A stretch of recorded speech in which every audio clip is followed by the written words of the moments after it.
What is up, beautiful listeners? It's Nikki, your host of Life According to Nikki. I am so happy to have you here today. We are really just gonna be chit-chatting. It's just me. I have some amazing interviews coming up that I'm very excited for you guys to hear. I have one that I'm a little bit nervous to post, but I also think it is gonna be one of my favorites. Oh, I don't know. I haven't edited it yet, but so far, just based on the conversation, I think it is going to hopefully give you guys a little bit more insight into my personal views when it comes to sexuality, which obviously I have a lot of opinions on because that is what I am going to school for right now, what I went to school for.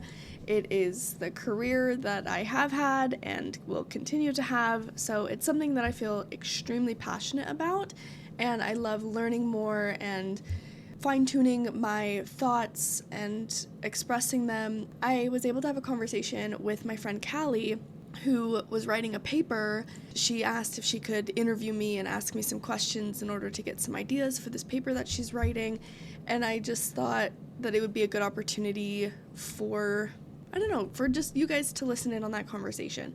So that is coming soon. I also interviewed the owner of Prude, the clothing design company, which I'm obsessed with. She is so fantastic. Michael, oh, she's so great. You guys, I'm so excited for you to listen to that. And then, of course, I have more interviews coming and lots more solo episodes to just fill your weeks with all of my random thoughts that I have. I have some friends around here that I have been meeting in Australia that I'm excited to interview. So lots of great things on the horizon, but we do need to do some quick housekeeping. I'm sure you guys have noticed that I have not been posting on Fridays. It's kind of been Friday afternoon-ish or Saturday. Yeah, I'm trying to figure out what my new posting day is going to be, just because with my very, very busy schedule with working and doing as much research as I have here, I'm also now volunteering in my local congregation. I'm the Young Women's second counselor, so I have activities once a week. I'm planning lessons.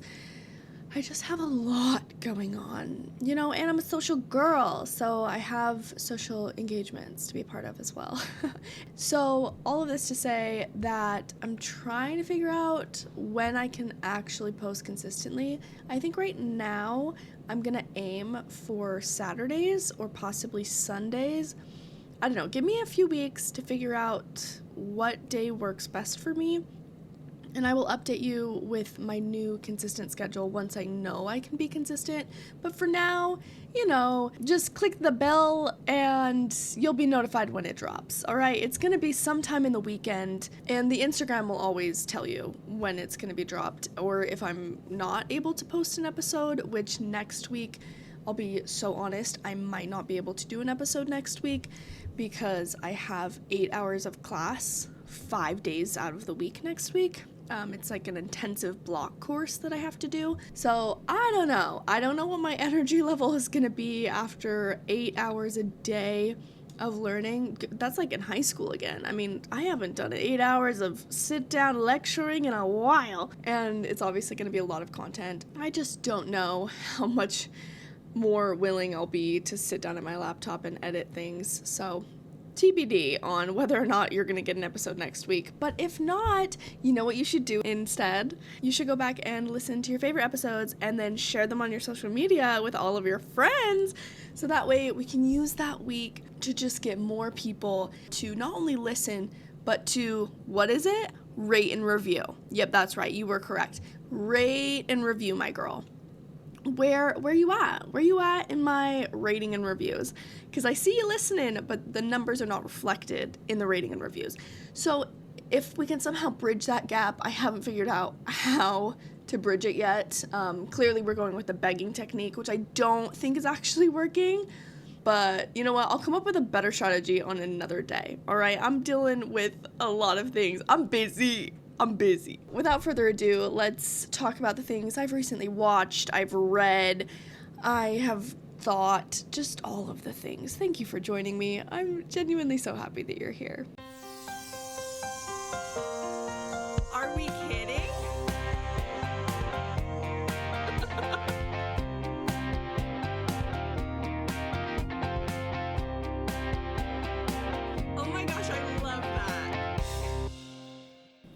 first, on my recent media consumption, I have a book. I read Beg, Borrow, or Steal by Sarah Adams. It's her new one. It is the third installment in the When in Rome series, which I have really been enjoying. Okay, the second book in this series was one of the best books I've ever read in my life. I loved it. Absolutely loved it. It's called Practice Makes Perfect. Oh, you guys, you have to read my Goodreads review on it because, yeah, I spend so long creating my Goodreads reviews, so go read them. And that includes Beg, Borrow, or Steal. I'll read you the beginning, give you a little tease. They are on Goodreads and on Fable, and I will also post them on the Instagram, okay? For all of you people that are like, I don't have Goodreads and I don't have Fable. Okay, you know what? Fine. I will also post them on these other places because at the end of the day, I want you to read them, okay? Because they're funny. I spent a lot of time on these reviews.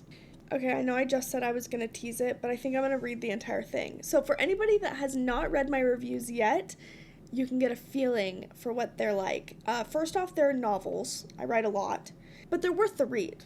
Have you ever seen the movie The Proposal with Ryan Reynolds and Sandra Bullock? It's the one where you have the enemies to lovers trope, a small town element, and a secret rich guy, and an uptight perfectionist woman who just so happens to be an orphan. It's a really fun movie. I enjoy watching it and have seen it multiple times, but by no means would I say it's my favorite rom-com. It's not even a go-to for me because that ending is so lackluster and feels rushed that it falls flat. This book is exactly like that. Down to little orphan Annie, except Annie is actually her sister's name, and our main character is named Emily. But as a side note, the book about her sister Annie is still one of the best books I've ever read. I feel so conflicted because I genuinely liked this book, and I even loved it in certain parts. I would 100% recommend it to all of my friends, knowing that they would have zero issues with it, in the same way that most people disagree with me when I say that The Proposal is only good 80% of the time. But the ending is everything to me, and I was just bored with this one. If there's one thing Sarah Adams knows how to do, it's how to write the angstiest scenes you've ever read.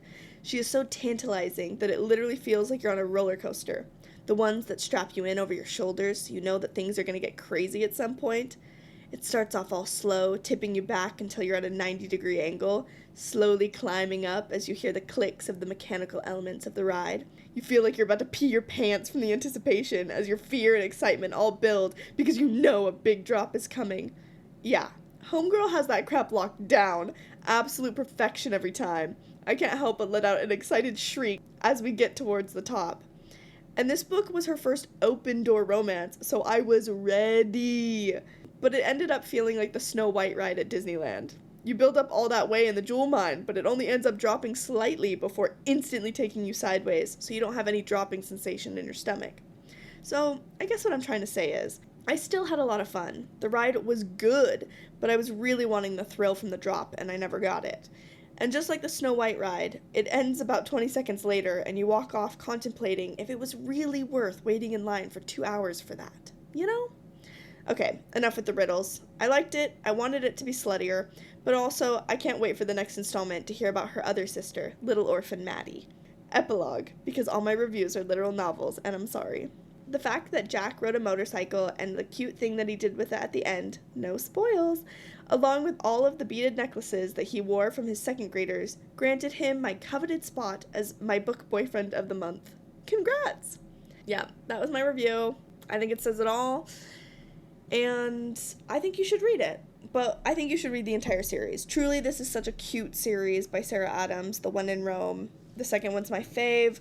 My star rating for Beg, Borrow, or Steal was 4 out of 5, but it was truly just because the ending wasn't what I thought it was going to be. It was so cute. It was tied up perfectly, but I wanted a little bit more. And that's on me. You know what? That's okay. It was still really good, and I think most people will really enjoy it and not have the same issues that I did, in the same way that people don't have an issue with The Proposal. The other thing I read this past week was Sacred Struggle by Melissa Waitzing Inouye. It was one of the best books I've ever read. It was so deeply profound and beautiful. I found it incredibly inspiring. Melissa recently passed away last year from cancer, and in the book, she discusses her diagnosis. She just discusses her thoughts on life and also her thoughts as a historian with a PhD. She worked for the Church of Jesus Christ of Latter-day Saints as a church historian. She was heavily involved in interfaith communities. She taught at collegiate universities and just had this incredible successful career, but she was also a wife and a mother and a biracial woman, and also had cancer. I mean, she just had such incredible outlooks on topics that I have struggled with. I loved the title of her book, Sacred Struggle. The entire thing was focused on issues that she's had, whether it be church historical things, patriarchy, interracial issues. I mean, there was just so many things, and she was so open and transparent about how she handles sometimes that cognitive dissonance that occurs when you love something and believe something, but then also see so much harm coming from that thing that you love. It was beautiful. I mean, I'm getting emotional even just thinking about it. There were so many times that I got so choked up reading this book, and I had to pause it and just take a moment and write down her words and re-listen to them. And this is the type of book that I'm gonna have to order because I need to annotate the crap out of it. Like, genuinely, it was incredible.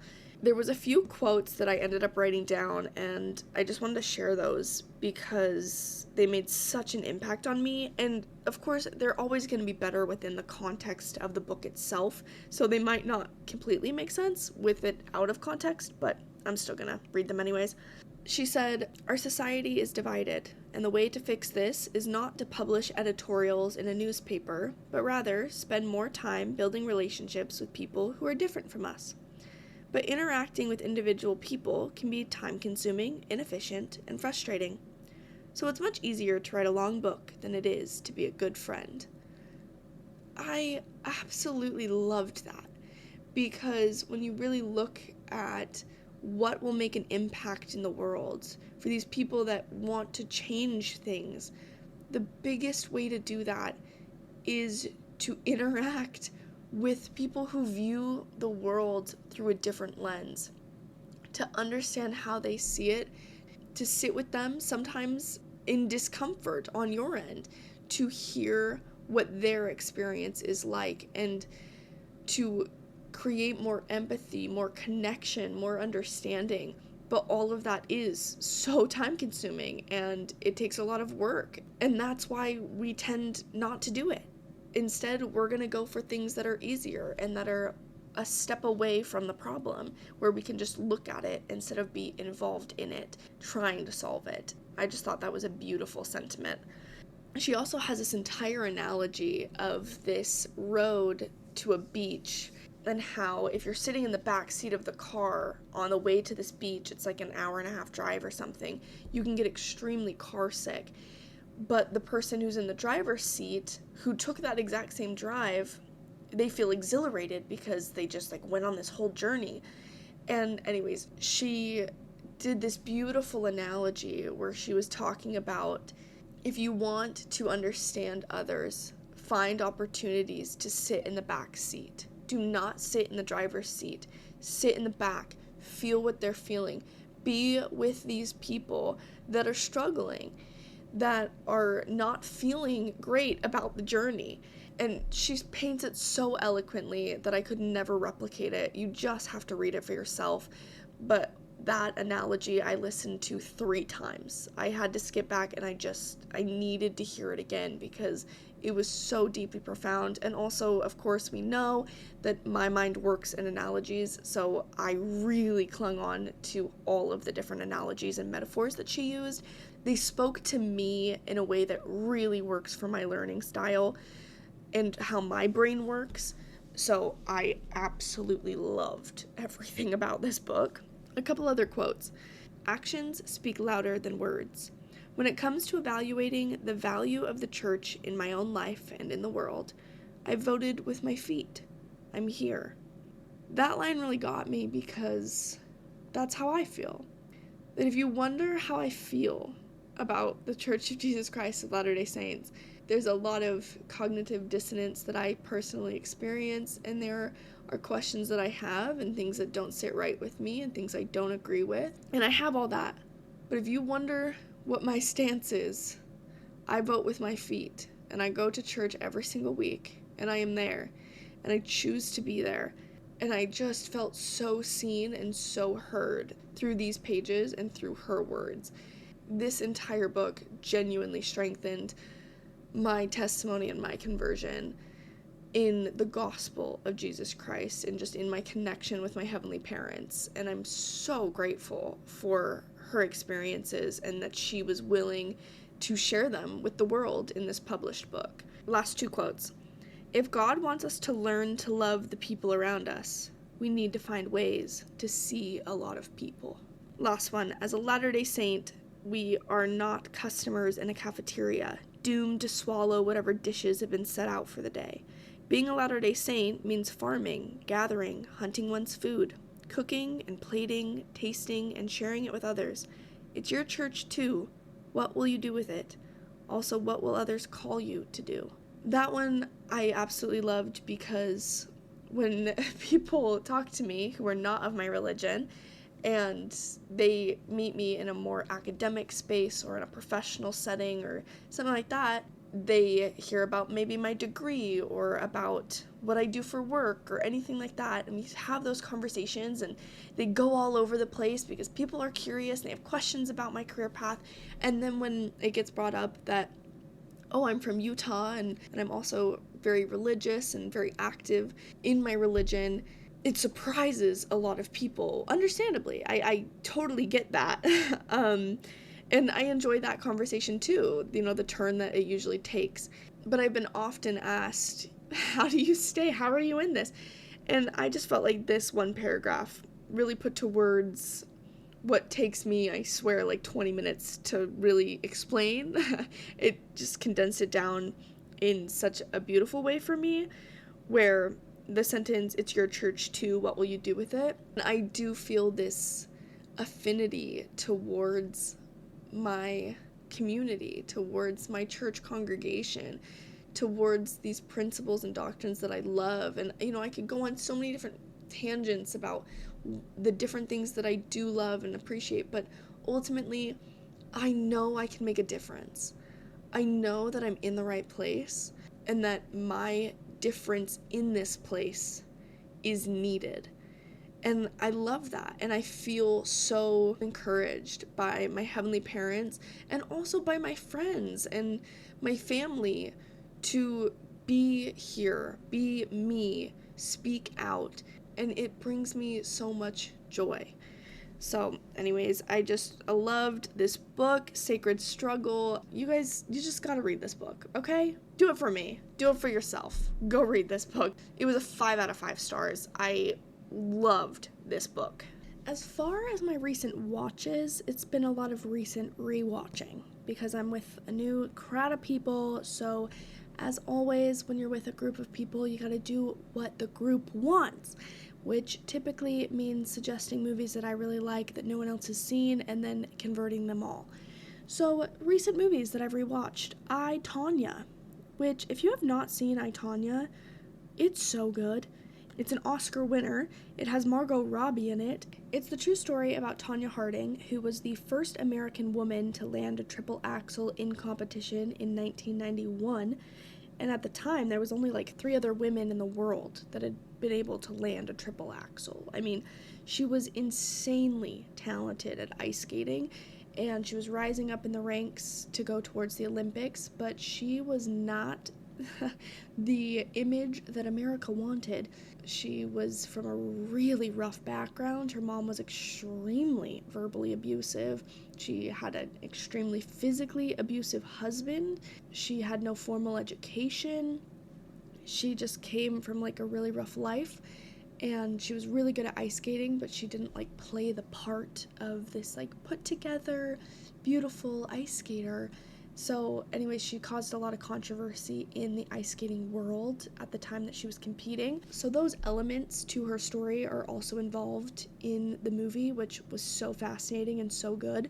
But the reason Tonya Harding is so famous is because she had her abusive husband at the time, now ex-husband. He orchestrated a plan to hurt her competition so that she could do better. So her husband, Jeff, orchestrated an attack on Tonya's rival, Nancy Kerrigan, and Nancy was bashed in the knee with a baton and it broke her knee. And this was like before the Olympics, okay? This was devastating. She was just completely attacked. And anyways, it came out that it was Jeff that orchestrated it, and Tonya was accused of being involved, and so she was banned from skating. It's a really sad story, truly, but it is told in the most fascinating, fun way, because you have Margot Robbie who's playing Tonya. They're sitting down for interviews, so her and like all of the people involved in the story. So it feels like a documentary, even though the entire thing is being acted. It's not actually Tonya and it's not actually Jeff, who were telling the story. Am I making any sense at all? Anyways, the story is so well told. It's a phenomenal movie. It really is. And it's just, oh man, you feel bad for Tonya. At least I do. But yeah, if you're into sports movies, more thought-provoking type of movies, this absolutely should be added to your watch list. 100%. Tonya, if you haven't seen it yet, I absolutely recommend it. I rewatched Jury Duty in 2 days. I love it when I find other people who can binge shows like I can, and hits every time. Love Jury Duty. 10 out of 10. Every time. No, okay, there are some faults with it. But no, entertainment value, if you are with a group of people from all over the world and you don't really know them that well and you all sit down and you agree to watch a TV show together and they say they want to turn on something that everyone hasn't seen because we can't agree on one that we have seen, Jury Duty is the one to pick. Absolutely 100%. It pleased everyone. It's for every audience. They're short episodes. It's delightful. Jury Duty is an absolute chef's kiss, and I will continue to say that until Ronald one day marries me. I also rewatched both the new installments of Jumanji, the one with Dwayne "The Rock" Johnson, Jack Black, all them. Fantastic. Incredible comedies. So freaking funny. Like, those movies will make me laugh out loud the whole time. I am so thoroughly entertained by the new Jumanji installments, and I just read that they're coming out with a third one. Can't wait. Already pumped. If you have not already watched Jumanji, yeah, turn that on. If you're in a just comedy mood, you just want to watch something entertaining, good time, yeah, Jumanji is the one, okay? Not the old version, we're talking the new one. If it's got Kevin Hart in it, you're on the right track. To round us out, I also rewatched Concussion with Will Smith. Now, Concussion is also a sports movie, and it's a lot slower, but it is phenomenal. It is a true story about Dr. Bennett Amalu, who is a forensic neuropathologist who made the first discovery of CTE, a football-related brain injury in pro player, and he fought for people to know about it. You have Dr. Amalu, and he is from Nigeria. He has incredible academic achievements. I mean, this man, I swear, has done it all. But he is a forensic psychologist, so he examines bodies after they die. He ended up doing an autopsy on an ex-pro football player, and he was very concerned with the cause of death. And everyone just wanted to write it off as, oh, it was just a suicide. But he was like, no, there's more to this story.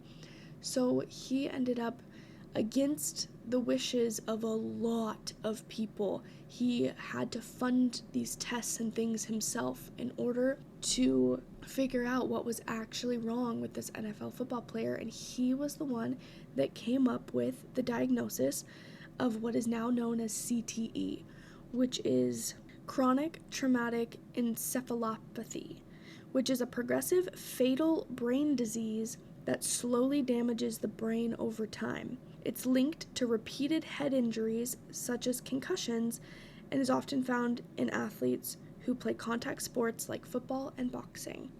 This movie, Concussion, is so fascinating because you get to see the complexities of this man who really thought that the world was going to be so excited to find this out, to find out that these pro football players that are seemingly going crazy aren't actually going crazy, that there is a legitimate problem, and that these contact sports, football specifically, is hurting them and causing irreparable damage.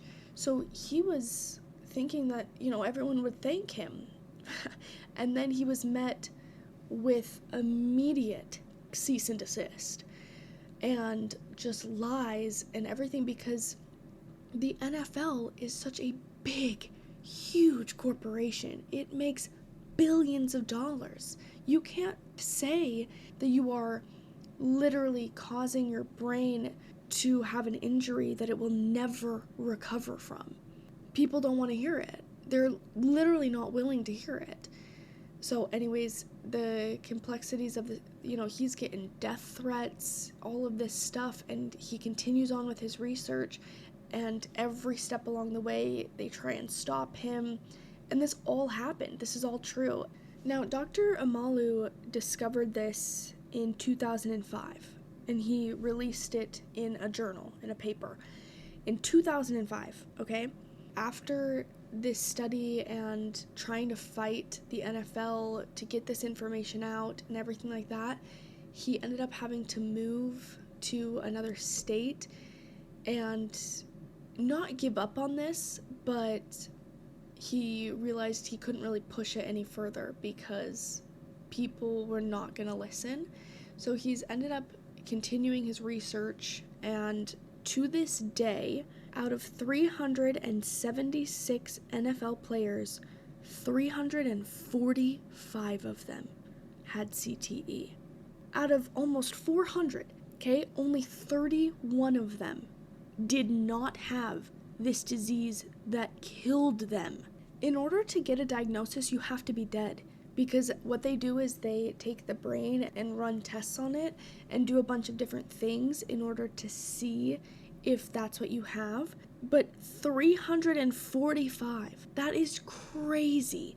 And the research shows that it lowers life expectancy. It's a progressive brain disease that can lead to severe cognitive decline, behavioral issues, eventual dementia, and can impact the quality of life and contribute to an earlier death. Anyways, I'm reading this straight from Google, but it is such a fascinating story, and to think that this was covered up in such a big way, even though 91.7% had it. Like, this is not just some outlier thing. This is a real problem. When you are being hit that frequently with that much force, it is causing damage.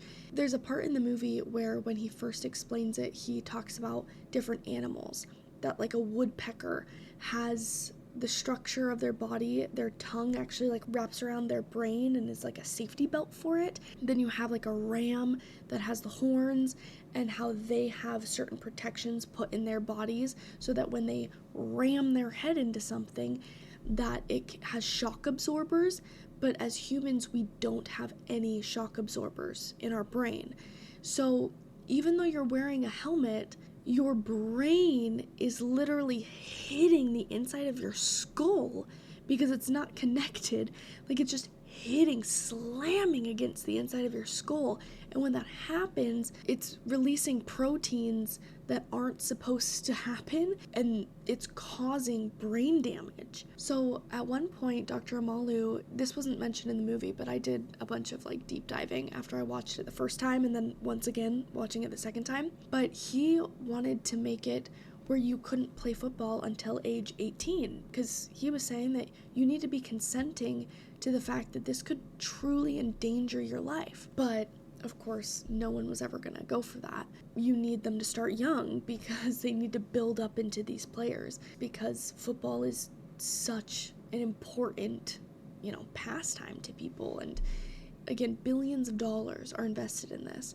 So they're not going to be passing a law saying you need to consent to this because it can severely damage your entire life. And they're going to cover that up as much as they can because, as it was mentioned in the movie, they don't want moms not signing up their sons for football. No, they're going to tell you that it's perfectly fine and it's not a problem. And the NFL runs their own studies that says that there's zero harm in playing football and it's not going to give you a concussion. But I mean, these dead NFL players and their brains tell a different story.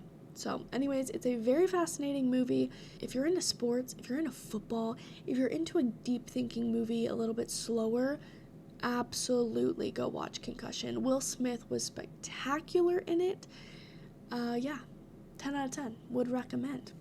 On my personal scale, I would give Concussion an 8 out of 10, and on the public, I would give it a 6.5. I don't think it's everyone's cup of tea, but for people that really like this type of movie, especially sports movies, I think that they would think it's incredible. Well, that's really all I have for you as far as media consumption. Let's get on to my scattered thoughts, shall we?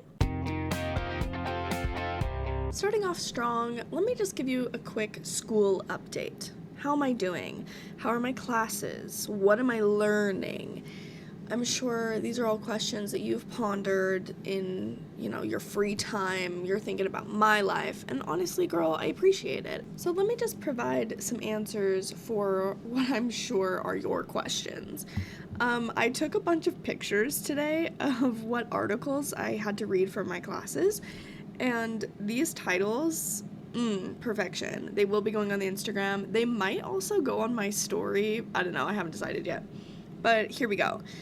I have Intersections of Vampirism and Sexuality, a narrative description of a vampire feeding.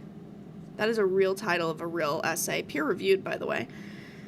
This next one, on confessing one's kink in a sexuality textbook. That was actually a very fascinating chapter, let me tell ya. This next one is 100% peer-reviewed. It is BDSM Disclosure and Stigma Management, Identifying Opportunities for Sex Education. Fascinating stuff over here. This one I really liked. Somewhere between evangelical and queer, sexual religion identity work in an LGBT Christian church. And last but not least, conceptualization, history, and future of paraphilias. So, I'm really learning a lot. I really am, genuinely. I am loving the content.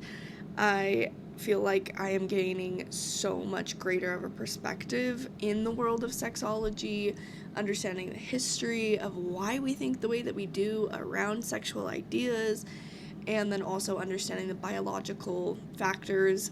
It's just, there's so many aspects to human sexuality, and people don't even realize it. They don't even realize it. So anyways, I'm having a great time. I'm reading some interesting things. It's got to be a lot more fun than engineering or, biomechanics. It's better than, a math book. I'm not doing math. No, I'm reading about vampirism. That's so exciting and fun and interesting and weird. And I love it. So thank you so much for wanting an update. Did anybody actually ask for it? No. But I will always be giving what I'm not asked. I'm a giver that way. I'm very charitable. I'm a loving person. So I'm just going to give a little too much always. No one asked, but I'll answer either way. You know what? I'll ask the question and answer it. So no need for you to speak at all. All right, next up on my topics. I have a friend here. I will drop his name if he's okay with it, but I'm not sure if he is or not. So for now, we're gonna keep him anonymous. But I do have a friend, and he does not keep a calendar. And I actually think that's psychotic behavior. Literally, the note in my phone says, he doesn't keep a calendar, and that's psychotic behavior. That is one step away from criminal activity. What do you mean you don't keep a calendar? I'm like the Jennifer Lawrence, wait, what do you mean? What do you mean? That meme, that sound? Oh, come on, we're all addicted to TikTok, that sound. Anyways, that's how I feel when he said that he doesn't have a calendar. How are you remembering every event? How? No, I actually don't think that that's normal, nor should we be celebrating it. I think there's something wrong. if you don't need a calendar and you're able to remember every single event that you have going on each day, I don't know, that doesn't sit right with me. I think on one hand, it's like, wow, that's so cool, but no, you know what? No. I actually don't think that's cool. I think it's concerning.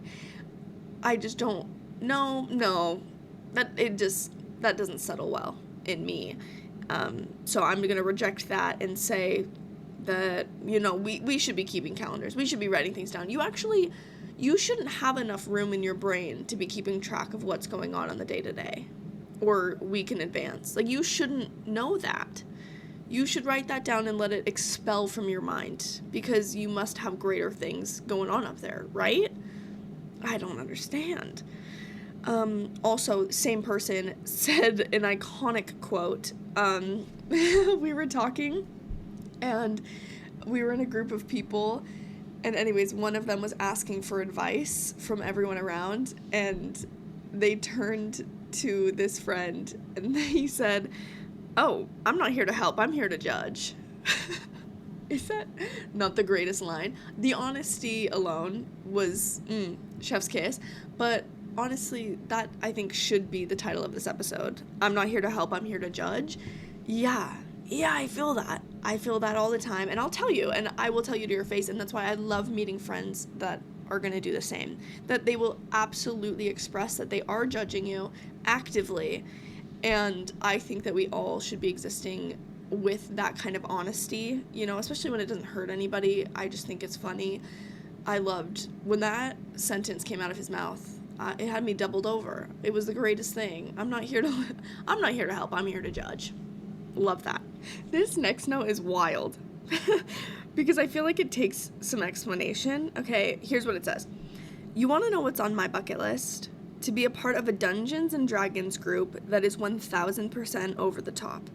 I saw a video on Instagram, and I saved it, by the way, where they had a custom room and table and everything. Oh, I could get down hard with that.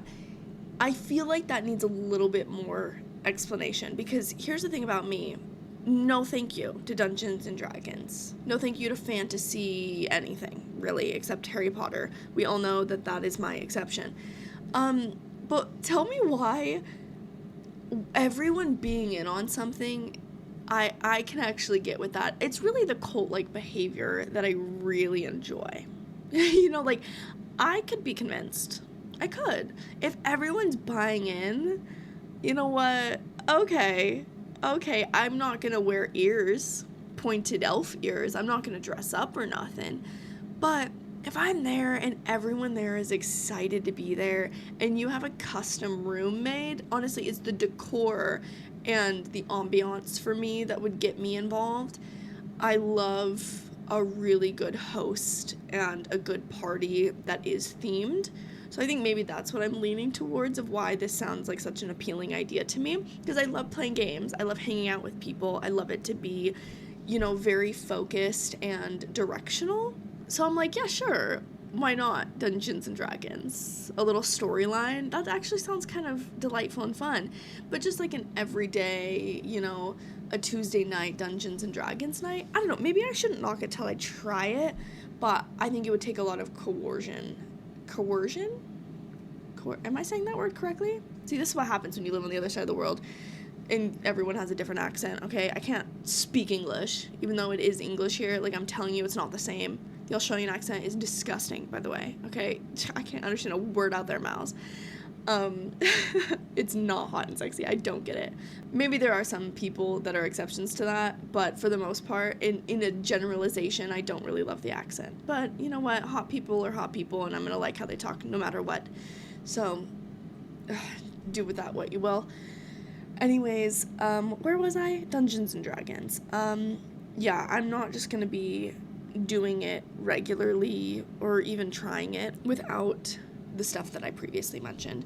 The one that I saw on TikTok specifically, where they had a TV screen that was placed underneath the table, so the whole board or whatever looked interactive. It looked like shores of, I don't know, Scotland or something, with water lapping up on the screen, but it was underneath the table.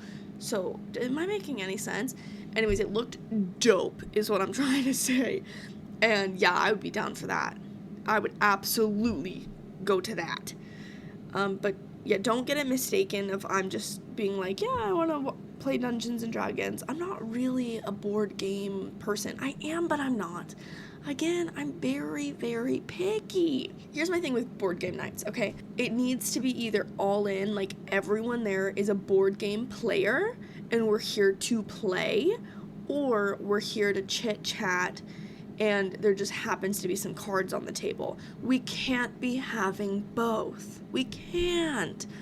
I don't like that. No, either we're all playing and we're all involved, or you know what? Put away the game. Put away the dice. I would rather just talk.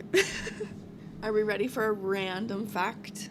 Are we ready for a random thing that I did in school for scholarships? Yeah, we know everything I did was motivated by that one thing, and this is included in that, but I don't feel like I've spoken on this yet, and I think I need to. I was a part of the mock trial group, club, I don't know what we were called, the prosecution, the defense, whatever we were, I was a part of it, and I low-key loved it. I really did. It was in 9th grade. It was delightful. You had to learn a case backwards and forwards, and I was playing the role of a lawyer for the defense, I think. I don't know. All I remember was we went to a real courthouse with a real judge. That's 100% true. And you do this mock trial, okay? You have all your evidence, blah, blah, blah, and you, like, cross-examine, and you go up against another school, and it got up to my turn. I'm the lawyer, all right? Someone else is sitting on the stand. They're sworn in, and my line of questioning was quite quick. My first question, I don't remember what the case was. I don't remember anything. All I remember is that I got up there and I asked, like, one question. I was like, there was some key part of the evidence was that they did research on a computer or they did research in a book or something. I don't know. One or the other. And it was this key evidence. And I got up there and I was like, did you do research on a computer or something? And whatever idiot was sitting there said the opposite of what they were supposed to say. And they said no. And I was so confused because that was my initial question. That was my starting question, and they said the wrong thing because according to the file that we both got, no, they definitely had a computer, whatever it was, they had, and they blatantly told me they didn't. So then I was like, so I then was like, permission to approach the bench. So I go up, and I was next to the judge, and I look at the judge, and I was like, can I have him read his own statement? And the judge was like, yes. And so anyways, I get my paperwork together, and I have the witness's own statement from the file that said the opposite of what he just testified. I had him read it, and I was like, is that what you said? He goes, yes. I said, is that opposite to what you said just now? He goes, yes. And I said, and you do realize that lying while under the oath is a chargeable offense or something like that? And the person on the stand said, yes, I do realize that. And I said, okay, no further questions, Your Honor.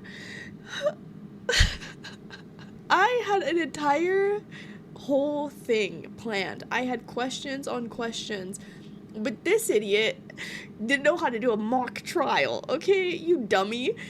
You're not supposed to say the opposite to what the paperwork says because then I'm not able to have my moment. So, anyways, yeah, my line of questioning was a total of 3 minutes, and I sat down. Oh my gosh, I remember that we won the case, obviously, because they couldn't have won. He was like under perjury or whatever it is. And honestly, I don't remember much else from that entire thing. I just remember being so confused with what I was supposed to do when he answered incorrectly. I was like, bro, read your lines. That was such a pointless story, but I told it anyways, so thanks for that. To end, I am just going to do some hot takes. I literally have a deck of cards that are hot take cards, and I'm just going to read them and then discuss my thoughts. Number 1, men should get just as long parental leave as women. I absolutely agree with that. I really do, because it's really for the woman's benefit, okay? If the man is on paternity leave, it's to help his spouse. It is to help. They are partners. So I actually completely agree with that. Next up, we have throwing up is better than having a fever. I completely disagree. I disagree. We're not going to get into it right now because I'm about to go to bed and I don't really have the time. But I'm telling you right now, the worst symptom that you could ever put upon me, I'm talking to God right now, is nausea. And because God knows that, I am almost never nauseous. And I genuinely mean that. I would rather break a bone than be nauseous. Nausea to me is the worst feeling in the world. It is absolutely horrible. I will take a fever all day. I hate having a fever. It's horrible. The body aches, awful. But I will take it every time. Every single time over nausea. Absolutely. Yeah, no, I cannot deal with nausea. It psychologically messes with me in such a terrible way, and I have a really, really overactive gag reflex. I'm about to gag right now. Do not be coming next to me with anything that smells gross, sounds gross. I will gag, and I will feel nauseous, and I will never talk to you again if you are the cause of my nausea. The next one says people are inherently good, and I do believe that. I genuinely believe that people have goodness in them, that they can choose to act on that goodness and to grow it. I'm gonna say that I agree with that. Next is baths are better than showers. Absolutely agree. I hate showering, actually. It's one of my least favorite activities, but I'll take a bath all day. I love a bath. I love the warm water surrounding my body. I love it. It's very relaxing to me. Yes. When I have a bathtub, I'm usually in it minimum 3 times a week.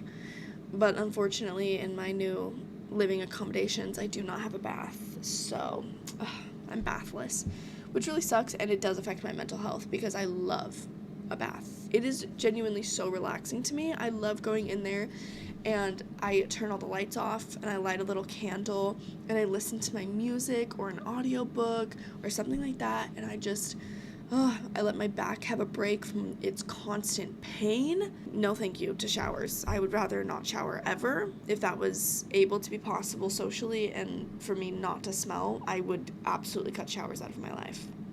This next one says waffles are better than pancakes. No, that's incorrect, actually. No, keep it flat. Keep it smooth.